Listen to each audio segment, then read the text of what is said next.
今年8月第4個禮拜是教育部定的阿公阿媽節，教育部也結合這個節日推出着慢慢啊唱、愛慢慢啊響的影片定鏡活動，鼓勵呢這囡仔含厝內的阿公阿媽，甚至是阿祖做伙來分享母語、唱母語、講母語的故事，也促進母語的傳承。教育部指出講，發現講這家庭內面呢使用華語的比例愈來愈懸，阿公阿媽也攏無含囡仔來講母語，希望透過阿公阿媽來含這孫講話，甲母語傳承。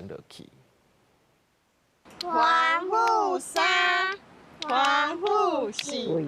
歡呼新家前516來看戲。一陣孫仔甲做手歌互動，這是住佇宜蘭的祖孫仔家庭，因定定佇網絡社群牽一個伙仔用台語講耍笑激5人的影片，有的影片甚至有到200多萬人次看過。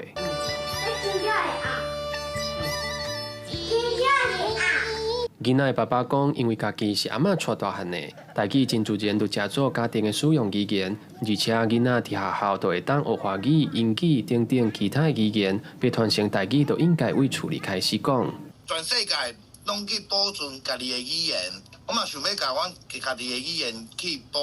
保存落來。不過，這款講台語的家庭，在這個世代已經真罕見啦。教育部指出，這幾年厝裡講華語的比例是愈來愈懸。真濟囡仔倒轉到厝裡嘛，甲阿公阿嬤講華語，和母語的傳承愈來愈困難。啊，那大年的8月第4個禮拜日是教育部定的阿公阿嬤節，教育部嘛結合這個節日推出慢慢唱、愛慢慢響影片定鏡活動，鼓勵2個世代以上的家庭翕影片、唱母語來賺獎金。語言是文化傳承一個非常重要的一個媒介，用語言上面。歌曲是非常好的一個管道，因為很多祖父母可能不知道要教孩子什麼時候，他就想說啊，我唱歌給你聽。教育部鼓勵阿公阿嬤甲孫仔會當做伙唱歌互動，用時代上高的台語、客語、原住民語錄一段影片，記錄世代之間的感情，嘛用音樂和母語繼續傳落去。記者郭金陽、王志剛台北報道。